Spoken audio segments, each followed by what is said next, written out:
Rassurez-vous, je serai très bref, je ne suis pas un très grand orateur. Mesdames, Mesdemoiselles, Messieurs, en vos qualités et titres, je vous souhaite à mon tour la bienvenue dans cette belle exposition Napoléon raconté par la faïence. Permettez-moi d'abord d'adresser mes plus vifs remerciements à tous ceux qui ont permis la concrétisation de celle-ci, et plus particulièrement Madame Leschwin Van P, que je remercie vivement, Monsieur Boffa, qui malheureusement n'est pas présent aujourd'hui, conservateur du Musée Royal, la ville de Nivelles, bien sûr, le personnel du service communal de la ville, le personnel du musée communal, ainsi que toutes les personnes qui, par un commentaire ou un détail ou une correction, ont contribué à la réalisation de cet événement dans le cadre du bicentenaire de la bataille de Waterloo. En effet, Nivelles a été le lieu à la fois de passage et de séjour pour les troupes alliées, qui se rendent à la bataille de Bézitis, dite des Quatre Bras, à l'avant-veille de Waterloo. Plus malheureux, le lendemain de la bataille, le 18 juin, Nivelles a servi d'hôpital et de sépulture pour les victimes de toutes les nationalités, comme l'attestent les plaques apposées au cimetière, à l'église des Récollets, récemment restaurée. N'oublions pas non plus de citer le docteur Seutin, à l'époque engagé dans les troupes hollando-belges, figure bien connue des Nivellois, et dont la statue, malheureusement en piteux état, se trouve devant la gare.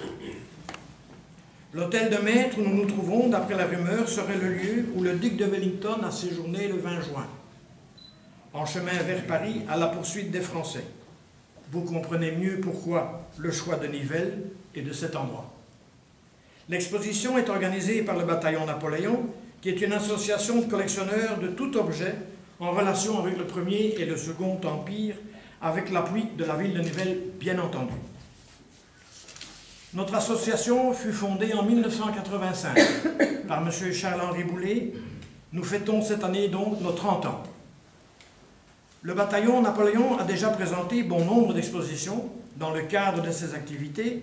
Citons en particulier sur la thématique de la faïence en 2004, une exposition à Vieux-Genappe au musée du Caillou, plus récemment à Wavre, à la Maison du Tourisme, en 2012 et en 2013, et aujourd'hui à Nivelles, avec un accent mis sur le bicentenaire.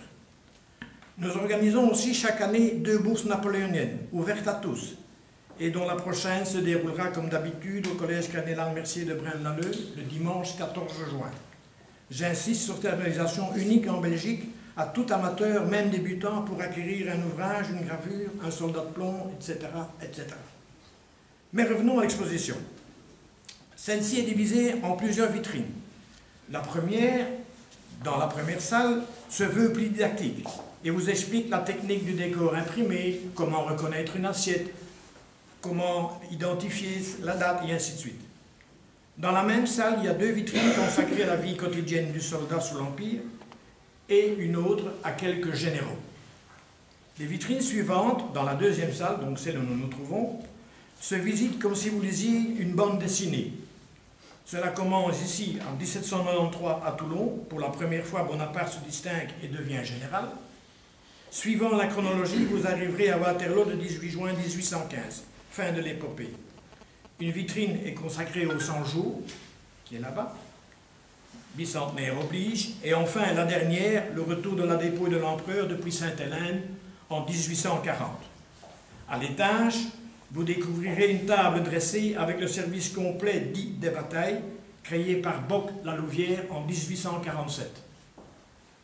Nous restons bien entendu à votre disposition dans les domaines qui viennent pour toute visite guidée, pour vos amis et connaissances intéressés par ce sujet, qu'au croisement de l'art, de l'histoire et de la culture.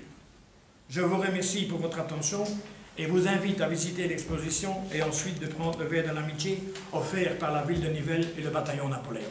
Je vous remercie.